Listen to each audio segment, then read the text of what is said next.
Hai, senang sekali Sarmin dapat bertemu kembali dengan Bro dan semuanya. Untuk video kali ini, Sarmin akan membahas tentang kesehatan yang khususnya tulang dan sendi. Kesehatan pada tulang dan sendi. Nah, di tubuh manusia itu terbuat dari kerangkanya disebut dengan tulang, ya. Jadi bermacam-macam tulang. Nah, ibarat rumah, kalau kita mau rumah yang kokoh, berarti kita harus punya kerangka atau fondasi yang kuat. Sedangkan di manusia kita perlu tulang yang kuat supaya kita bisa menjadi lebih kokoh. Nah, kita coba mengulas dulu ya tentang namanya tulang. Jadi mitos atau fakta, kita akan kehilangan beberapa tulang seiring tubuh bertumbuh besar. Mitos atau fakta, kita akan kehilangan beberapa tulang seiring tubuh bertumbuh besar. Fakta ya, saat kita pertama kali lahir, kita memiliki sekitar 300 tulang. Namun, seiring tubuh bertumbuh besar, justru jumlah tulang berkurang menjadi 206 tulang. Mengapa berkurang? Karena tulang-tulang ini yang kecil-kecil bersatu menjadi tulang-tulang lebih besar dan menjadi kokoh dan lebih kuat. Jadi bukan kehilangan ya tulang kita, tetapi menjadi bersatu. Nah, mitos atau fakta, tulang dalam rangka manusia saling berhubungan. Mitos atau fakta, tulang di dalam rangka manusia saling berhubungan. Ternyata adalah mitos. Jadi antara satu tulang dengan tulang lainnya bukan berhubungan, tetapi dilengketkan dengan sendi. Jadi untuk mengisi supaya sendi ini bisa berfungsi dengan baik, maka ada namanya cairan sendi dan dilapisi dengan tulang rawan. Jadi antara satu tulang dengan tulang lainnya terdapat sendi ya yang menghubungkan kedua tulang tersebut supaya tulang-tulangnya dapat bergerak dengan bebasnya seperti di siku. Artinya, nah apa sih fungsi tulang bagi kita? Yang pertama adalah menahan dan menopang tubuh, memberi bentuk tubuh. Nah, kalau tulang kita kuat, kokoh, maka bentuk tubuh kita juga akan terlihat tegap dan kekar. Juga melindungi organ, ya. Di tulang itu memberikan melindungi organ kita supaya tidak mudah terbentur. Tentunya kalau di dalam tubuh kita ada paru-paru, ada jantung, itu ada di balik tulang, dalam tulang, ya di baliknya tulang. Maka fungsi tulang itu melindungi organ yang penting dalam tubuh kita. Juga sebagai alat gerak pasif. Nah, jadi kalau tulang kita berfungsi dengan baik, maka kita mempunyai gerak itu yang bisa efektif. Juga tempat melekatnya otot-otot. Jadi otot-otot pada tubuh kita melekat pada tulang. Tempat pembentukan sel darah merah. Nah, fungsi tulang adalah tempat pembentukan sel darah merah.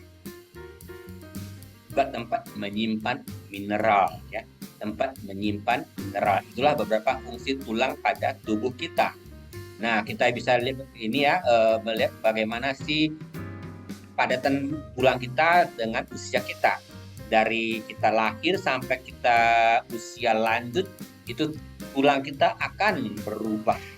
Ya, pada usia 20, tulang kita akan aktif bertumbuh.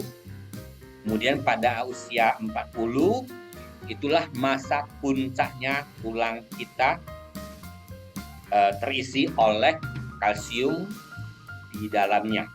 Kemudian pada usia 50 untuk perempuan disebut dengan masa menopause dan disitulah kehilangan banyak kalsium dalam tubuh sehingga sangat mudah atau sangat rentan pada usia 50 terkena namanya osteoporosis. Sedangkan usia 70-an sudah kehilangan banyak cairan kalsium dalam tulang kita. Jadi kepadatan tulang kita juga sudah makin berkurang. Jadi itulah orang terlanjut usia. Nah, tulang kita juga ada penyakitnya, yaitu dengan menurunnya kekuatan tulang, sehingga mudah patah. Kita kenal dengan istilah osteoporosis. Tetapi di Indonesia kita lebih mengenal dengan namanya keropos tulang. Kalau istilah medisnya adalah osteoporosis, keropos tulang, menurunnya kekuatan tulang, jadi mudah retak atau mudah patah. Itulah penyakit tulang. Jadi rajin-rajinlah kita mengecek kepadatan tulang kita dengan BMD ya, bone mineral density. Jadi kalau hasilnya berkisar -1 sampai angka 4 itu adalah angka normal untuk rata-rata berusia 30 tahunan. Sedangkan sudah angka -1 sampai 2,5 minusnya itu sudah masuk ke osteopenia, ya, mulai kehilangan kepadatan tulang. Kalau sudah -2,5 sampai -4 itu sudah namanya tulang kropos atau terkena dengan osteoporosis. Harus rajin-rajin mengecek ya kepadatan tulang kita melalui BMD. Tahukah dosis di seluruh dunia ada 1 dari 3 wanita dan 1 dari 5 pria yang setiap 3 detiknya terjadi 1 fraktur akibat osteoporosis, akibat patah tulang ya. Setiap 3 detik ada 1 yang namanya patah tulang. Itu untuk berusia 50 tahun lebih akan mengalami fraktur yang lebih mudah ya, karena sudah masuk ke kelompok osteoporosis. Wanita lebih banyak ya, karena wanita ada mengeluarkan namanya cairan darah ya, mens itu setiap bulannya, sehingga kalsium dalam tulang itu mudah terlepas. Nah, kalau untuk di Indonesia ada 41,7% yang terkena osteopenia yang sudah masuk atau tanda-tanda tulang kropos. Sedangkan terjadi osteoporosis itu 10,3%. Kalau dirata-ratakan itu ada 53,6% untuk wanitanya, sedangkan 38% untuk prianya kena osteoporosis. Jadi lumayan banyak ya. Nah, apa sih yang bisa menyebabkan faktor resiko osteoporosis? Ada 2 ya, bisa diubah dan tidak dapat diubah. Kita bahas dulu yang tidak dapat diubah, itu riwayat keluarga. Kemudian usia, tidak dapat mengubah ya usia kita. Jenis kelamin, kemudian menopause itu juga tidak bisa kita ubah. Dengan ras Asia dan Kaukasia, kalau kita hidup di Asia berarti itulah kita namanya ras Asia. Kemudian kalau yang dapat diubah itu kita bisa mengurangi minuman tinggi kafein dan tinggi alkohol, itu bisa kita ubah. Merokok, mulailah dengan pola hidup sehat, kurangi namanya merokok, kurangi aktivitas fisik yang terlalu berlebihan, itu dapat kita ubah. Jadi harus mempunyai aktivitas fisik tetapi jangan terlalu berlebihan. Dan kita juga dapat mengubah dengan asupan kalsium rendah menjadi yang lebih padat atau lebih tinggi asupan kalsiumnya. Kemudian juga kita bisa memadati atau memperbanyak ya ke asupan vitamin D. Kita juga bisa menambah protein supaya kita terhindar dari resiko osteoporosis. Nah, osteoporosis ini ternyata adalah silent disease atau penyakit diam-diam yang mematikan. Ya, karena kenapa? Karena tidak ada tanda-tandanya. Jadi kalau orang yang sudah terkena osteoporosis itu tinggi badan akan mulai menurun. Nah, dari kita sering melihat orang-orang yang mengatakan, kok saya makin lama, makin berusia, saya makin pendek. Itu karena postur tubuh kita mulai bungkuk, maka kita terlihat pendek. Kemudian juga sakit punggung yang bisa berkelanjutan dengan jangka lama. Dan juga bisa cedera atau retak tulang pada tulang belakang, pergelangan tangan, lengan, ataupun tulang pangkal paha karena sudah terkena osteoporosis. Jadi kalau sebelum kita merasakan gejala-gejala ini, kita tidak tahu kita sudah terkena osteoporosis. Jadi itu adalah silent disease. Nah, bagaimana sih menjaga kesehatan tulang? Itu pertama adalah rutin berolahraga. Ya, yang gampang-gampang saja bisa dengan jogging atau jalan-jalan, kemudian squat ataupun dengan yoga. Gampang-gampang saja, tapi harus rutin. Kemudian hindari kebiasaan buruk ya, tidak merokok, tidak konsumsi alkohol, dan hindari minuman bersoda. Karena minuman bersoda dapat merusak tulang dengan cara menghambat penyerapan kalsium oleh tubuh. Jadi minuman bersoda itu juga tidak bagus untuk kesehatan tubuh ya. Dan yang ketiga adalah dengan lakukan screening secara berkala, yaitu dengan cek BMD-nya supaya kita tahu kita sudah ada di komposisi yang mana. Ya, konsumsilah gizi seimbang. Ada makanan pokok, lauk pauk, buah dan sayur ya. Dalam seporsi makanan kita harus bagi sepertiganya makanan pokok karena mengandung makronutrisi karbohidrat. Sedangkan lauk pauknya adalah sepertiga dari setengahnya. Itu ada makronutrisi, protein, dan lemak. Sedangkan buah dan sayuran mengambil sepertiga, buah ada sepertiga dari setengahnya. Itu ada mengandung mikronutrisi, ada vitamin, mineral, juga ada fitonutrisi, dan juga ada serat. Jadi kita harus mempunyai gizi yang seimbang dalam porsi makanan kita.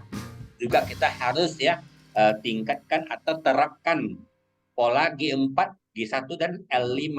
G4 kita harus konsumsi minimal gula 4 sendok makan per harinya atau 50 gram gula. Jangan terlalu banyak dan juga jangan terlalu sedikit. Karena kalau terlalu sedikit gula kita juga bisa terkena penyakit liver.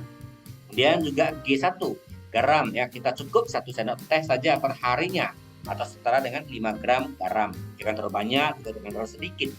Dan L5, lemaknya 5 sendok makan ya per harinya atau setara dengan 67 gram minyak ya.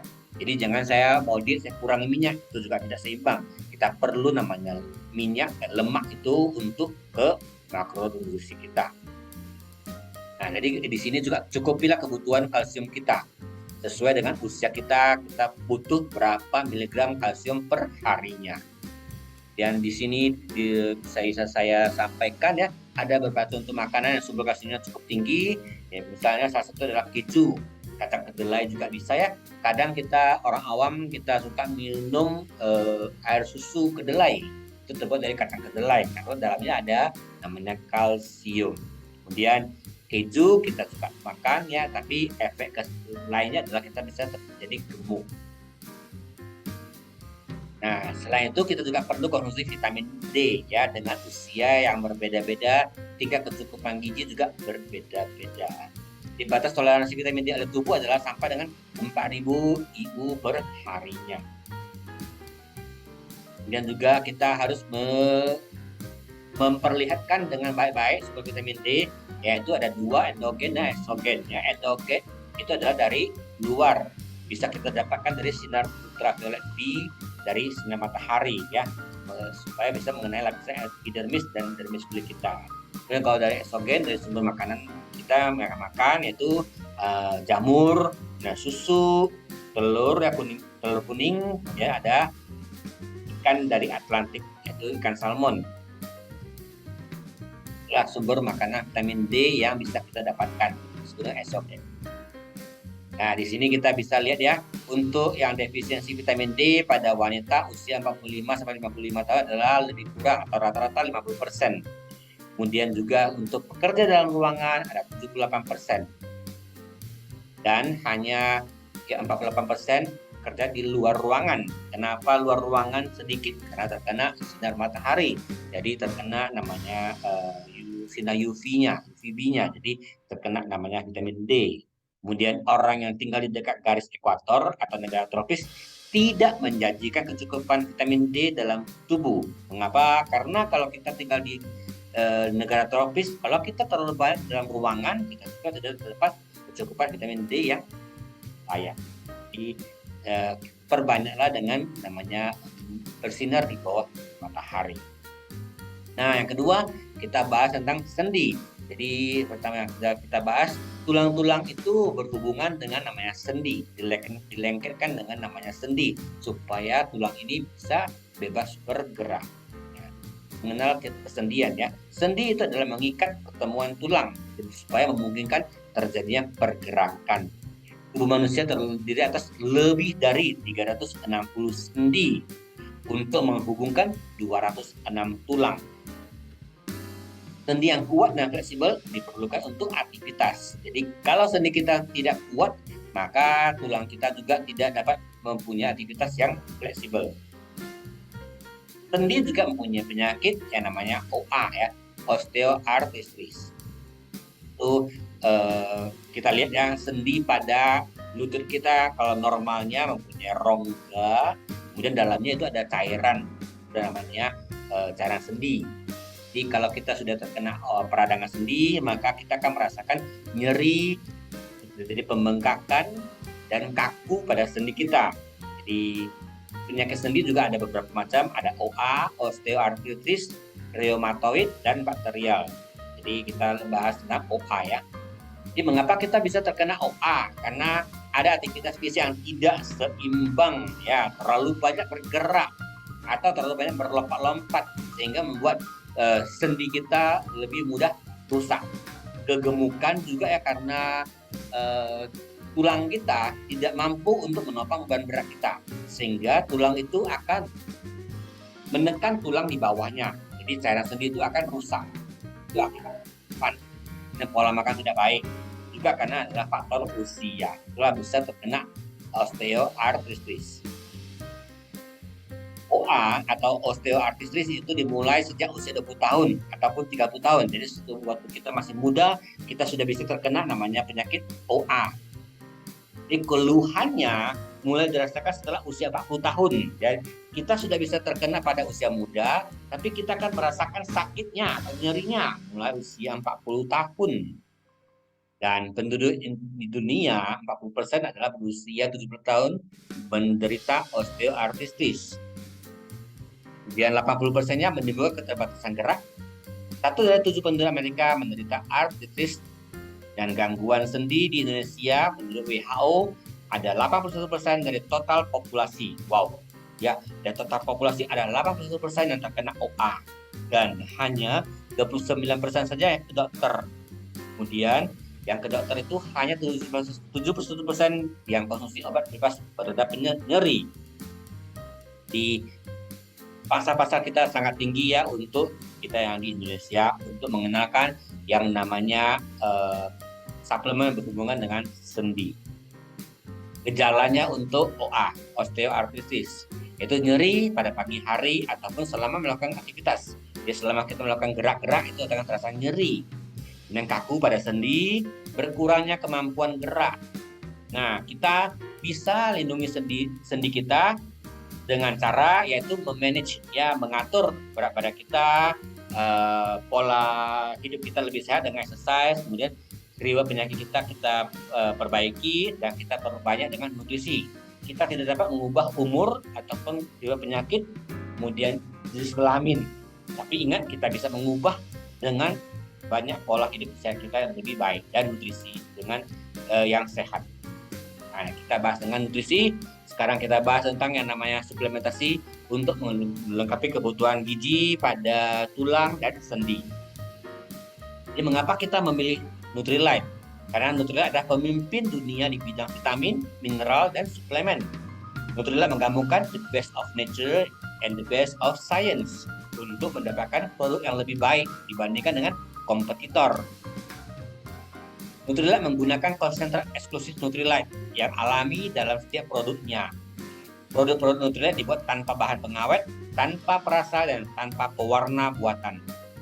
Nah, kita masuki ya untuk Nutrilite Kalmak D, kalsium magnesium D, untuk menjaga kesehatan tulang. Terdiri dari 3 nutrisi esensial. Ada 200 mg kalsium yang berfungsi untuk memberi kekuatan dan struktur tulang. Jadi hampir 99% kalsium di tubuh kita ditemukan di dalam tulang. Dan juga ada kandungan magnesium sebanyak 88,33 mg untuk mengontrol kadar kalsium. Jadi kalsium yang kita konsumsi bisa terserap ke dalam tubuh atau tersimpan dalam tubuh, itu bantuan dari magnesium yang menarik ke dalam tulang. Dan juga ada tambahan vitamin D3, ada 3,33 mikrogram untuk mengoptimalkan penyerapan kalsium di dalam usus kita. Di Kalmak D ini mengandung rumput laut terkalsifikasi, yaitu ada bahan multimineral alami yang kaya kalsium dari ganggang merah, dari rumput laut yang terkalsifikasi. Tidak mengandung laktosa sehingga dapat dikonsumsi oleh vegetarian dan orang yang vegan. Dan 3 tablet per harinya. Nah, kalau kita sudah mendapatkan tulang kuat, sendi juga harus sehat dong. Karena fungsi sendi adalah membuat kerangka menjadi lebih fleksibel. Tanpa adanya sendi, tulang mustahil bisa digerakkan. Makanya kita perlu menjaga juga sendi kita supaya tetap sehat. Itu suplemen yang disarankan adalah Nutrilite Glucosamine with Boswellia. Di glukosamin menjaga kesehatan tulang rawan persendian, ya, kesehatan tulang rawan di dalam persendian. Dan di dalam Nutrilite Glucosamine with Boswellia ada 80% glukosamin yang aktif karena terbuat dari glukosamin HCl. ada fitonutrisi konsentrat citrus dan ceri acelora.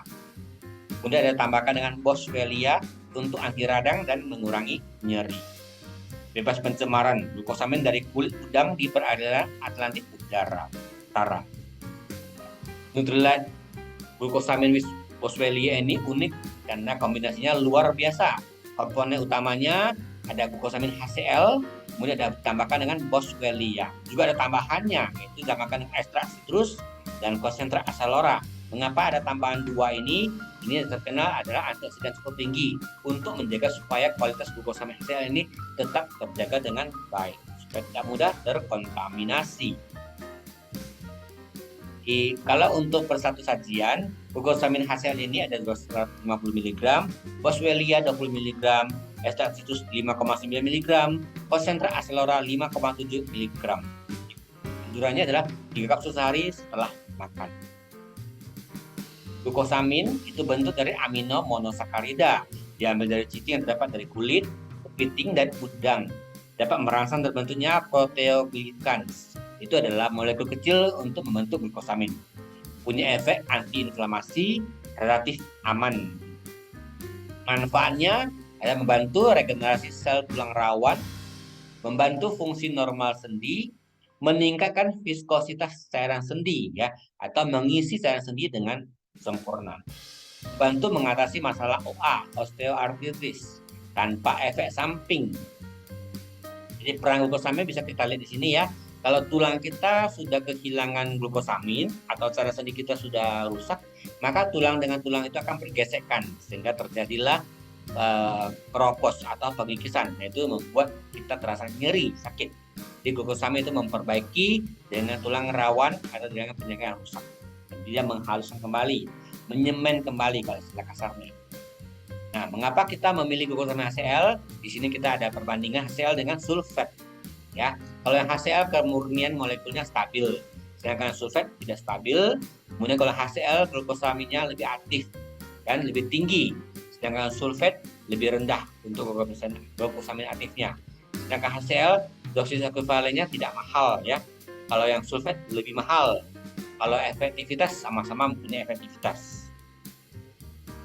Sumber terbaik dari Nutrilite glukosamin boswellia adalah bahan baku diambil dari kulit udang dan kepiting yang berasal dari Lautan Atlantik Utara yang bebas dari kontaminasi bahan-bahan kimia. Bukan sembarang udang, sembarang kepiting yang diambil, tetapi dari Lautan Atlantik Utara. Mengapa kita menambahkan herbal untuk Nutrilite glukosamin boswellia ini?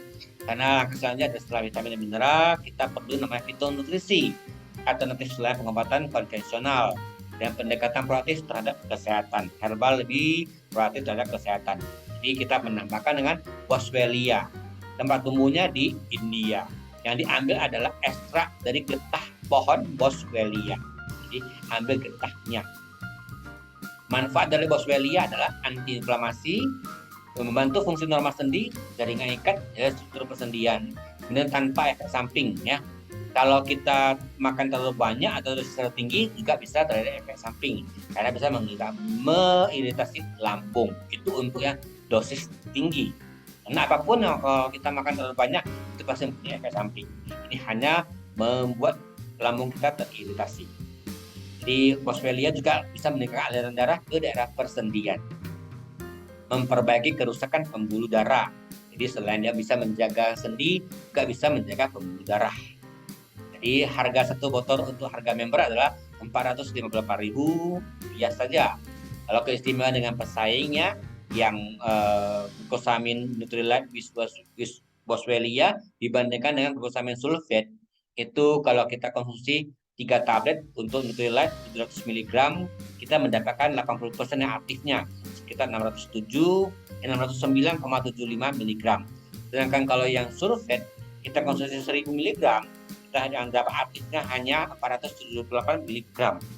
Jadi kita konsumsi tinggi-tinggi miligram glukosaminnya tidak dapat terserap dengan sempurna karena aktif cuma sedikit. Nah, ini adalah perbandingan harga. Yang saya ambil data harga S-brand itu harga tahun 2011. Oke, sedangkan yang Nutrilite glukosamin boswellia sudah harga terkini, harga terbaru. Satu botol 458.000 mempunyai 150 tablet. Jadi satu tablet sekitar 3.000-an. Untuk hari kita konsumsi 3 tablet hanya Rp9.160. Kita sudah mendapatkan glukosamin HCl which Australia. Sedangkan 3 yang di bawah ini produk ABC, data masih tahun 2011 ya. Seperti tahun 2021 ya, 2 tahun yang lalu. Tahun 2021 itu harga sampai sekarang saya belum mengubahnya. Sedangkan Nutrilite saya sudah mengubah dengan harga terkini, masih lebih murah dibandingkan dengan produk pesaing. Oke, di sini bisa menunjukkan bahwa harga Nutrilite itu tidak mahal. Harga S-Brand dengan harga tahun 2021, harga Nutrilite masih yang termurah.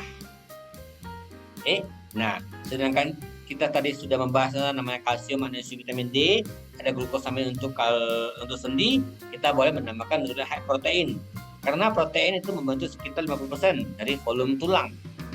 Asam amino yang memadai diperlukan untuk mendukung pembentukan dan pemeliharaan tulang. Di dalam high protein ini terdapat kandungan 9 asam amino esensial. Nutrilite high protein adalah the right protein for you, dengan kualitas yang terjaga, yang terbuat dari kombinasi unik dari kacang kedelai, kacang polong, dan kacang gandum untuk menghasilkan produk dengan skor PDCAAS sama dengan 1, nilai maksimal, yang artinya itu proteinnya mencerna dan diserap oleh tubuh kita. Kita bisa menambahkan produk Nutrilite terbaru adalah Nutrilite Mix Collagen Drink karena ada kandungan peptida kolagen. Fungsi peptida kolagen bisa membantu meningkatkan kepadatan mineral tulang ya. Kolagen kita tahu adalah untuk supaya membuat massa otot kita lebih kenyal, lebih kencang. Tapi selain itu juga bisa memadati mineral pada tulang kita. Oke, demikianlah ya info kesehatan tulang dan sendi dari saya. Semoga bisa bermanfaat bagi bro semuanya. Sampai jumpa di video-video berikutnya. Terima kasih. Bye-bye.